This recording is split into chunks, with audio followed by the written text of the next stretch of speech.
Hello and welcome to the Aspire Lessons classes. Welcome to my lecture number 5 on sets theory. Lecture number 4 तक हमने इसके operation सारे पूरे कर लिए थे. अब बात करते हैं इनके लॉस की.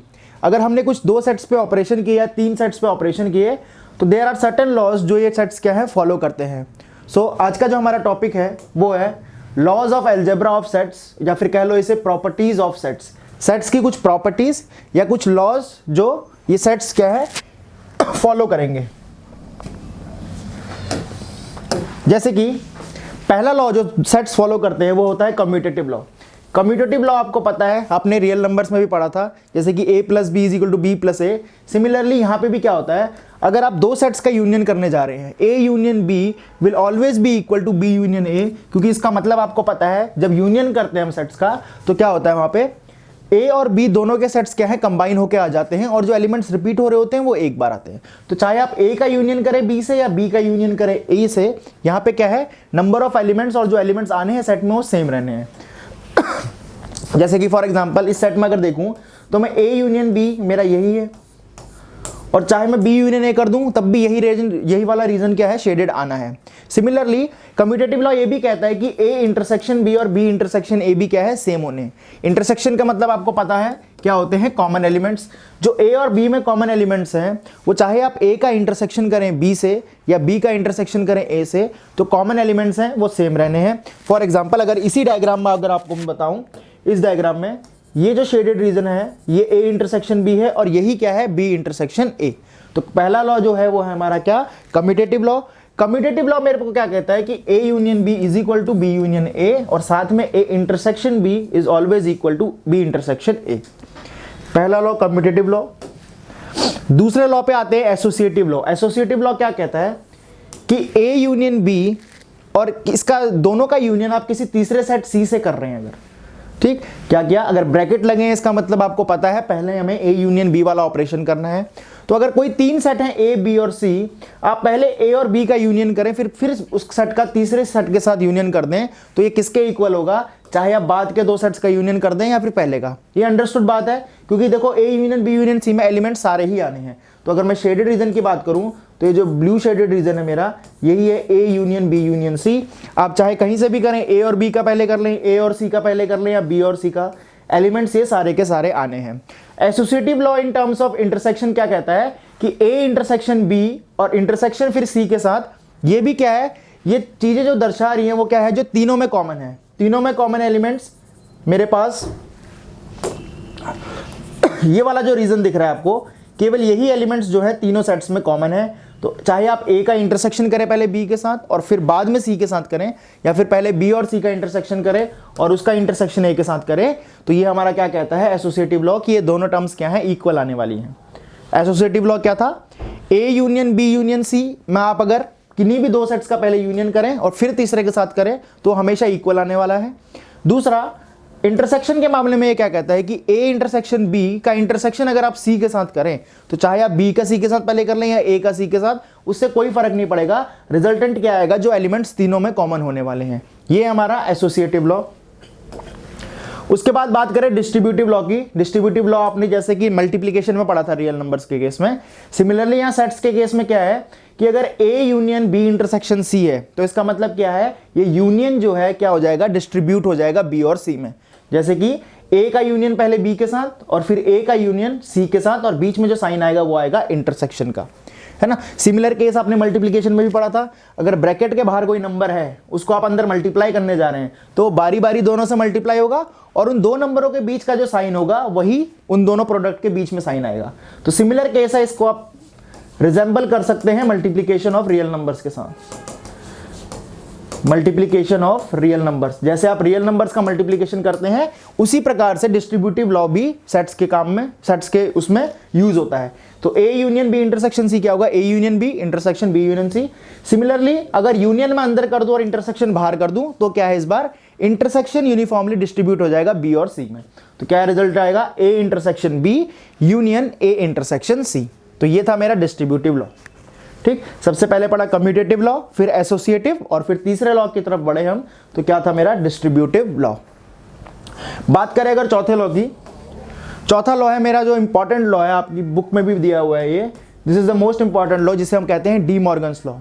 डी मॉर्गन्स लॉ क्या कहता है कि अगर आप ए यूनियन बी का इंटरसेक्शन करने जा रहे हैं, इंटरसेक्शन मतलब यूनिवर्सल सेट में से ए यूनियन बी के एलिमेंट्स को माइनस करने जा रहे हैं, तो रिजल्टेंट क्या आएगा, वो आएगा A complement intersection B complement. यानी ऐसा कह लो, अगर ये जो बाहर का कॉम्प्लीमेंट है बारी बारी से अंदर के एलिमेंट सेट्स के ऊपर आने लग गया, तो ये जो बीच का साइन है यूनियन इंटरसेक्शन में बदल जाएगा, अगर इंटरसेक्शन है तो किस में बदल जाएगा, यूनियन में।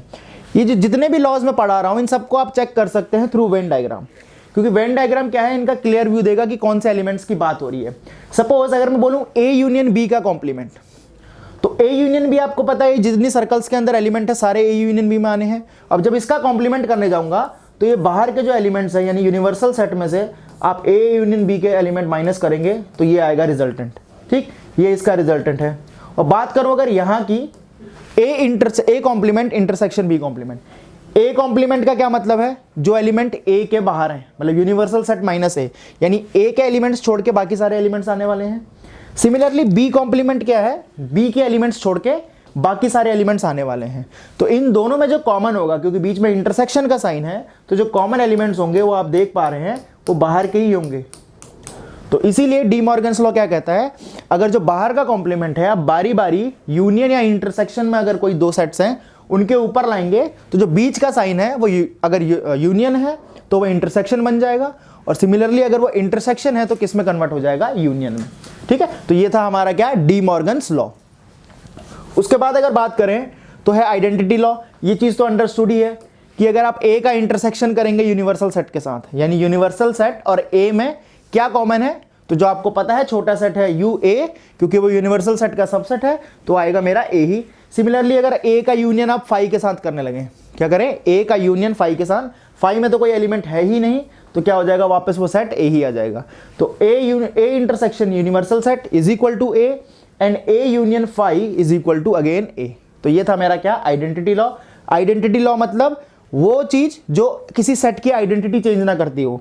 जैसे आप देख रहे हैं अगर आपने इंटरसेक्शन किया है इसका यूनिवर्सल सेट के साथ, तो ए सेट की आइडेंटिटी को चेंज ना करते हुए उसने रिजल्टेंट क्या दिया, वापस ए। सिमिलरली अगर आप ए सेट का यूनियन करते हैं फाई के साथ, तो इस फाई ने भी क्या किया, ए सेट का आइडेंटिटी चेंज नहीं की, इसने वापस क्या दे दिया मुझे, ए। ठीक, ये था हमारा आइडेंटिटी लॉ। उसके बाद है कॉम्प्लीमेंट लॉ।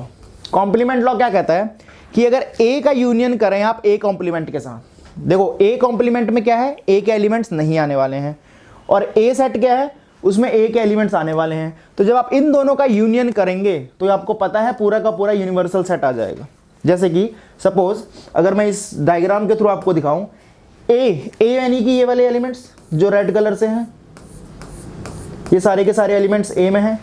और बात करूं जहां पे ए कॉम्प्लीमेंट की, तो ए कॉम्प्लीमेंट क्या है, ए के एलिमेंट्स छोड़ के बाकी सारे, यानी कि जो ग्रीन शेडेड रीजन दिख रहा है आपको, ये सारा का सारा क्या है, ए कॉम्प्लीमेंट। और जब आप इन दोनों का यूनियन करने जाएंगे, तो आप देख रहे हैं पूरा का पूरा यूनिवर्सल सेट ही आ जा रहा है। तो पहला point, A union A intersection is equal to universal set. दूसरा, ए का अगर आप इंटरसेक्शन करें ए कॉम्प्लीमेंट के साथ, तो ये तो जाहिर बात है कि आंसर क्या आने वाला है, फाई, क्योंकि ए के एलिमेंट और ए कॉम्प्लीमेंट के एलिमेंट, दोनों के एलिमेंट बिल्कुल ही अलग होने वाले हैं। ये दोनों सेट कैसे हैं, डिसजॉइंट सेट, इसलिए A intersection A complement is always phi. तीसरा है, अगर आप किसी सेट का कॉम्प्लीमेंट करें और फिर दोबारा उस पूरे सेट का कॉम्प्लीमेंट कर दें, तो क्या रिजल्टेंट आता है, वापस वही सेट। सपोज अगर मैं ए का कॉम्प्लीमेंट करने जा रहा हूं यहां, तो ए के कॉम्प्लीमेंट में आपको पता है क्या हो जाएगा, यूनिवर्सल सेट में से ए सेट माइनस हो जाएगा, तो बाहर के जितने एलिमेंट्स हैं ए के वो सारे आ जाएंगे। फिर क्या किया मैंने, जो बाहर के एलिमेंट्स हैं उनका दोबारा से कॉम्प्लीमेंट लिया, तो यानी कि क्या हो गया, ये ए कॉम्प्लीमेंट का दोबारा से कॉम्प्लीमेंट, तो ये भी रिजल्टेंट क्या आता है, वापस ए। तो ये कॉम्प्लीमेंट्स के तीन रिजल्ट याद कर लीजिए, A union A complement is equal to U, A intersection A complement is equal to phi, और तीसरा ए कॉम्प्लीमेंट का दोबारा कॉम्प्लीमेंट इज इक्वल टू वापस ए। तो ये था हमारा लॉ नंबर 6, कॉम्प्लीमेंट लॉ। सातवां लॉ है आइडेंटिटी लॉ। इसको क्या कहते हैं, देखिए, A intersection A is equal to A union A is equal to A, है ना। इससे सिंपल तो कोई लॉ हो नहीं सकता। आप किसी सेट का उसी के साथ इंटरसेक्शन कर रहे हैं तो दोनों में जो एलिमेंट कॉमन है वो उसी सेट के होंगे। दूसरा, अगर आप उसी सेट का उसी से यूनियन कर रहे हैं तो कोई बाहर का एलिमेंट आने की इसमें कोई संभावना नहीं है, तो वापस वही सेट आने वाला है। ये था हमारा लॉ नंबर 7, आइडेम्पोटेंट लॉ। ठीक है, लॉ के नाम याद रखना उतना जरूरी नहीं है जितना इसके रिजल्ट याद रखना जरूरी है। आपको पता होना चाहिए कि कोई भी दो लॉज में अगर मैं एक से ज्यादा ऑपरेशन लगा रहा हूं, सिर्फ यूनियन या इंटरसेक्शन नहीं, उसके अलावा भी कोई अगर मैं ऑपरेशंस लगा रहा हूं, तो वो सेट कैसा बिहेव करने जा रहे हैं ये ज्यादा इंपॉर्टेंट है बशर्ते उसके नाम के। यानी कि नाम अगर आप भूल भी जाए कोई बात नहीं लॉ का, बट आपको पता होना चाहिए कैसा। हाँ, कभी कभी ऐसा भी हो सकता है क्वेश्चन भी आ जाता है, कोई अगर आप किसी स्टेट इंजीनियरिंग का एग्जाम दे रहे हैं या फिर किसी प्राइवेट कॉलेज का एग्जाम दे रहे हैं, तो वहां पे कभी कभार डायरेक्ट क्वेश्चन आ जाते हैं ऐसे कि द आइडम्पोटेंट लॉ डिफाइंस, ऐसा कुछ 4 ऑप्शंस दिए होंगे, तब आपको यहाँ पे क्या है या नाम भी याद रखना होगा। ये था हमारा लॉ नंबर 7 आइडम्पोटेंट लॉ। ठीक, एक बार जरा लॉज को रिवाइज कर लेते हैं, कौन कौन से पढ़े हमने। सबसे पहला था commutative law, A union B is equal to B union A, या A intersection B is equal to B intersection A. दूसरा था हमारा एसोसिएटिव लॉ, जहां क्या होता था आप किसी भी सेट्स का पहले कर लें, 3 सेट के अगर ऑपरेशन है तो हमारे रिजल्ट पे कोई फर्क नहीं पड़ता था। तीसरा था हमारा डिस्ट्रीब्यूटिव लॉ। डिस्ट्रीब्यूटिव लॉ में बताया था मैंने, यूनियन क्या है, यूनिफॉर्मली अंदर के सेट्स में डिस्ट्रीब्यूट हो जाता है, और सिमिलरली इंटरसेक्शन भी यूनिफॉर्मली अंदर के सेट में डिस्ट्रीब्यूट हो जाता है, और बीच में जो साइन आता है वो आता है जो 2 सेट्स के बीच का साइन है। इंटरसेक्शन है तो इंटरसेक्शन, यूनियन है तो यूनियन। चौथा था हमारा D Morgan's law, important law, क्या बताया था, ए जब कॉम्प्लीमेंट अंदर के सेट पे जाएगा अकेले अकेले, तो जो बीच का साइन है वो यूनियन से इंटरसेक्शन, और इंटरसेक्शन से क्या हो जाएगा वहां पे यूनियन। पांचवा आइडेंटिटी लॉ। आइडेंटिटी लॉ आपको पता है, ए इंटरसेक्शन यू, यू और ए में क्या कॉमन है, ए, और ए यूनियन फाई में क्या है, ए आ जाता है आपका रिजल्टेंट। आइडेंटिटी चेंज नहीं होती है। कॉम्प्लीमेंट लॉ बताया था, यहां पे कॉम्प्लीमेंट का इस्तेमाल है, A union A complement is equal to universal set, A intersection A complement is equal to phi, और ए कॉम्प्लीमेंट का दोबारा कॉम्प्लीमेंट कर दें आप तो वापस सेट क्या मिल जाता है आपको, ए। ये था कॉम्प्लीमेंट लॉ। सातवां था आइडम्पोटेंट लॉ, यानी कि क्या बोला, ए इंटरसेक्शन ए होता है, और ए यूनियन ए वापस क्या हो जाता है, ए। ठीक, बेस्ड ऑन ऑल दीज एक क्वेश्चन देखते हैं जरा। क्वेश्चन में क्या कह रहा है वो, if A is a set, आपको दिख रहा है ये कैसा सेट है, ऑड नंबर्स का सेट है, 1 से शुरू होते हुए 17 पे खत्म हो रहा है, ऑड नंबर्स हैं। बी सेट क्या दे रखा है यहाँ पे देखिए आप, 2 से शुरू होके 18 पे, ये इवन नंबर्स का सेट है ना। ए क्या है, ऑड नंबर्स का सेट 17 तक, और बी मेरा इवन नंबर का सेट है 18 तक। And N is the set of natural number is a universal set, और यूनिवर्सल सेट भी दे रखा है इसने, क्या है, नेचुरल नंबर्स। फिर उसने एक ये लंबी चौड़ी सी इक्वेशन दी और पूछा है इसका रिजल्टेंट क्या होगा। क्या बोला है देखना, ए कॉम्प्लीमेंट यूनियन, ब्रैकेट के अंदर ए यूनियन बी, और बड़े ब्रैकेट के अंदर क्या है उसका इंटरसेक्शन विद बी कॉम्प्लीमेंट। तो क्या है, अकॉर्डिंग टू ब्रैकेट्स इसको अगर हम सॉल्व करें, सबसे पहले देखते हैं ए यूनियन बी में क्या आने वाले हैं। ए अगर ऑड नंबर्स का सेट था, बी इवन नंबर का सेट था, तो ए यूनियन बी में आप मान के चलें कि 1 से लेकर 18 तक के नेचुरल नंबर्स आ रहे हैं। तो ए यूनियन बी यहां से मुझे पता चल गया। इसका इंटरसेक्शन करना है मेरे को बी कॉम्प्लीमेंट के साथ। बी कॉम्प्लीमेंट अगर आप देखेंगे तो नेचुरल नंबर्स के सेट में से बी का सेट माइनस करना है, तो यहां पे जो एलिमेंट्स आ जाएंगे आप ध्यान से देखिए, वो इन सारे एलिमेंट्स को छोड़ के बाकी सारे नेचुरल नंबर आ जाएंगे। यानी 1 से लेके, यानी ए सेट तो आएगा ही, ए सेट के बाद जो बचे हुए एलिमेंट्स हैं 19, 20, 21, 22 सारी, वो सारे के सारे आने वाले हैं। तो इन दोनों का अगर मैं इंटरसेक्शन करूं, देखना ए यूनियन बी में 18 तक नंबर थे, और यहां पे क्या है ये बी कॉम्प्लीमेंट। बी कॉम्प्लीमेंट का इंटरसेक्शन इसके साथ करूंगा तो आप देखेंगे वापस मेरा रिजल्टेंट जो है वो कैसा सेट आ जाएगा, ए। अगर आपको यहां से ऐसा अगर क्लियर नहीं हो रहा है तो आप अगर दिक्कत हो रही ज्यादा तो आप सेट्स को लिख के देख लीजिए। जैसे कि अगर मैं बी कॉम्प्लीमेंट की बात करूं, बी कॉम्प्लीमेंट सेट मेरा कैसे होने वाला है, ये एक तो ये ए सेट पूरा आएगा 1 3 5 7 सो ऑन अप टू 17, और फिर जो नेचुरल नंबर्स में बचे हुए हैं वो भी बी कॉम्प्लीमेंट में आएंगे, यानी कि 18 के बाद 19 20 21। और ए यूनियन बी में तो आपको पता है, ए यूनियन बी में कैसे एलिमेंट्स आए, 1 से लेकर 18 तक के नेचुरल नंबर्स। अब इन दोनों का क्या करना है मुझे, इंटरसेक्शन, यानी इन दोनों में कॉमन क्या है। अगर आप ध्यान से देखें तो इन दोनों में आपको कॉमन क्या मिलेगा, ए सेट ही मिलेगा वापस, क्योंकि देखिए बी कॉम्प्लीमेंट में ये वाले सारे एलिमेंट्स हैं 1 3 5 7 17 18, और ए यूनियन बी में 1 से लेकर 18 तक के नेचुरल नंबर्स हैं। तो आपको कैसा सेट मिलेगा, 1 3 5 7 कहां तक, 17 तक, जो कि हमारा वापस सेट नंबर ए है। तो यानी ये जो ब्रैकेट के अंदर इतनी बड़ी क्वांटिटी लिखी है, इसका वापस क्या कर दूं मैं, ए लिख लेता हूं इसकी जगह। और बाहर क्या बोला है इसने, ए कॉम्प्लीमेंट यूनियन ए। अगर आप समझे इस चीज को, ए कॉम्प्लीमेंट में ए के एलिमेंट नहीं होने वाले और ए में सारे ए के एलिमेंट हैं, तो ए कॉम्प्लीमेंट यूनियन ए वापस क्या बन जाएगा मेरा यूनिवर्सल सेट, और यूनिवर्सल सेट क्या है मेरा नेचुरल नंबर्स का, तो इसलिए इसका आंसर कितना हो जाएगा मेरा नेचुरल नंबर्स। एक बार फिर से देखते हैं इसको, जो ब्रैकेट के अंदर चीजें हैं वो हमें सबसे पहले सॉल्व करनी है। ए यूनियन बी मैंने देखा क्या है, 1 से लेकर 18 तक नेचुरल नंबर्स। बी कॉम्प्लीमेंट क्या है, बी के सेट्स हटा के सारे एलिमेंट। जब इन दोनों का इंटरसेक्शन किया तो वापस मेरे पे ए सेट आया, एंड में क्या बचा, A complement union A. A complement union A यानी वापस क्या बन जाता है मेरा यूनिवर्सल सेट। तो इसलिए यूनिवर्सल सेट यहाँ पे नेचुरल नंबर था, तो यहाँ पे क्या आ गया यूनिवर्सल सेट का आंसर n। ठीक, cardinal number of a set. देखिए कार्डिनल नंबर आपको बताया था पहले, किसी भी सेट में कितने एलिमेंट्स होते हैं वो उसका कार्डिनल नंबर बताता है, या नंबर ऑफ एलिमेंट्स कह लो, या फिर ऑर्डर ऑफ अ सेट। यहां पे अगर दो सेट्स के यूनियन की बात हो रही है, ए यूनियन बी, और इसमें मुझे अगर नंबर ऑफ एलिमेंट्स निकालने हैं, ए यूनियन बी में नंबर ऑफ एलिमेंट्स कैसे निकलेंगे देखना। पहले तो मैंने ए के सारे एलिमेंट्स ऐड कर दिए। अगर मैं ए के सारे एलिमेंट्स ऐड करूंगा तो ये जो रेड रीजन दिख रहा है आपको, ये सारे एलिमेंट्स ऐड होने वाले हैं। तो ये क्या हो गया मेरा एन ए। इसमें मैंने क्या ऐड किया, एन बी। जब मैं बी के एलिमेंट्स ऐड करने वाला जाऊंगा तो ये जो ब्लू रीजन दिख रहा है आपको, ये सारे बी के एलिमेंट्स हैं। इस प्रोसेस में आप देख पा रहे हैं ये जो बीच के एलिमेंट्स थे, यानी जो कॉमन एलिमेंट्स थे, वो एक बार रेड में भी आए, एक बार ब्लू में भी आए, यानी वो 2 बार ऐड हो चुके हैं। तो अगर मुझे नंबर ऑफ एलिमेंट्स निकालने हैं तो एक बार जो 2 बार ऐड हुए नंबर्स हैं उनको माइनस करना पड़ेगा। इसीलिए जो माइनस ए इंटरसेक्शन बी आया है वो इसलिए आया है कि ये जो रेड और ब्लू कॉमन रीजन में 2 बार ऐड हो गए थे, उन्हें एक बार हमने क्या करना पड़ा, माइनस। तो यहां से एक हमारे पास फॉर्मूला तैयार हो गया जहां हमें cardinal number of A union B, या कह लो number of elements in A union B मिल जाएगा। पहले ए के एलिमेंट्स को ऐड करिए, फिर बी के एलिमेंट्स को ऐड करिए, उसमें से क्या माइनस कर दीजिए, ए इंटरसेक्शन बी के एलिमेंट, यानी कि जो कॉमन एलिमेंट्स हैं उसमें से वो माइनस कर दीजिए, तो आपको टोटल नंबर ऑफ एलिमेंट्स मिल जाएंगे जो ए और बी के यूनियन में है। ठीक, ये पहला फॉर्मूला। इसके बेस पे क्वेश्चन देखते हैं जरा। क्वेश्चन में क्या कह रहा है, in a group of 65 people, total हमारे पास कितने पीपल हैं, 65 पीपल। 40 लाइक्स क्रिकेट, 40 क्या है क्रिकेट लाइक करते हैं, 10 like both cricket and tennis.